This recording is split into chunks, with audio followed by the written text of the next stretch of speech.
E aí, pessoal, estamos aqui para mostrar o lance da vida do mestre internacional mineiro Wellington Rocha, lenda do xadrez de ataque nacional, muitas partidas memoráveis de sacrifícios.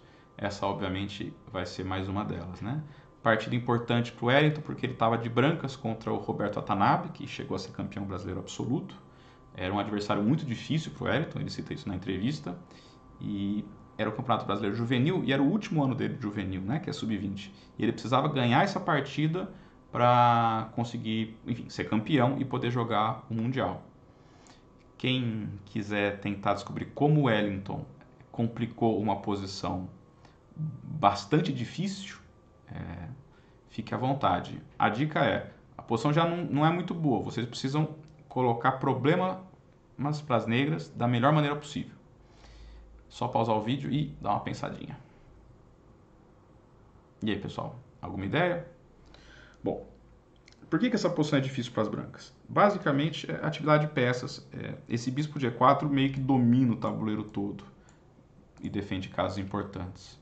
Essa casa de C3 é uma casa de acesso para a Torre Negra. O peão passado das brancas, ele não tem muito valor porque o bispo de E4 tampa qualquer apoio para ele, então ele não vai a lugar nenhum. Claro que o peão de B4 também tem dificuldade de avançar, mas ele tem um potencial maior de conseguir quebrar a barreira em B3 do que o das brancas conseguir avançar o peão de E. E é difícil achar um jogo para as brancas. Por exemplo, um lance como o bispo D2, só controlando a casa de C3 que faz sentido, as negras têm uma ideia bem interessante, que é jogar G por F4, chamando a peça que defende C3 e aí trocar com o bispo G5, que era uma das poucas peças negras que não estavam ajudando, né? E aí, por exemplo, bispo G5, HG5, dama D2 e um lance como torre C3. A torre está muito bem em C3, o bispo está muito bem em E4. Esses peões de F5 e G5 podem avançar e criar ameaças. Só falta colocar a dama em jogo, né? Talvez algo como dama H7, dama H4.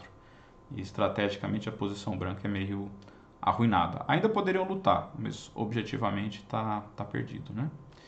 Então, se D2 não funciona, a ideia do Wellington é absolutamente brilhante, mesmo que o computador não dê muita bola para ela, que é a torre toma E4. Que além de colocar muitos problemas práticos, o que é algo muito importante, ainda tem uma armadilha diabólica que o Watanabe vai acabar caindo, né? Ele capturou com o peão de D, mas se capturasse com o peão de F, que seria a melhor opção, o Wellington jogou a melhor ideia, que pensava em jogar a melhor ideia, que é F5 cheque. Se rei por F5, dama G4 cheque e adeus dama, não pode. Então depois de F5 cheque tem que tomar de dama e aí bispo por D5. E agora esse ponto de E4 está um pouco mais solto, né? Eu tenho ideia de dama E2 e bispo toma E4. E sim, se você olhar com calma, o computador vai falar que as negras estão ganhas, mas na prática ele vai ter uns peões centrais e o rei negro exposto, e ele vai ter chances de lutar pelo ponto, que no fundo era isso que você precisava, uma posição muito difícil, você quer ter chances práticas, né? Mas depois de torre toma E4, o Watanabe preferiu, ou achou que talvez d por E4 fosse um lance mais seguro. Só que por um lance, a dama e a torre negra não conseguem ajudar o rei negro. Só que não está claro como é que as brancas aproveitam isso. Só que o Wellington já tinha se antevisto e jogou o sacrifício dama H5 cheque, exclama duas. A ideia é a atração, né? Eu tenho que jogar, se eu tiver que jogar rei por H5, bispo F7 é mate. Um raríssimo mate só de bispo no meio jogo.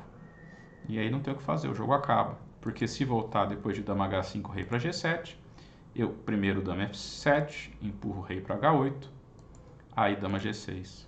E a questão toda é que dama H6 é uma ameaça de mate, só que ao mesmo tempo essa casa de 8 tem que ser vigiada, senão dama G8 é mate.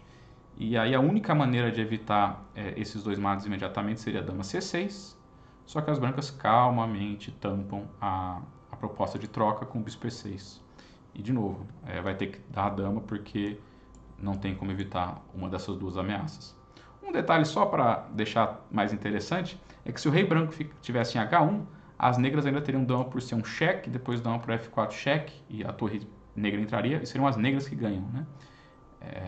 É bacana porque esse detalhe de mudar uma posição do rei tem muito a ver com problemas de composições e estudos, que era algo que o Wellington vai falar bastante na entrevista e que ele gostava muito de resolver.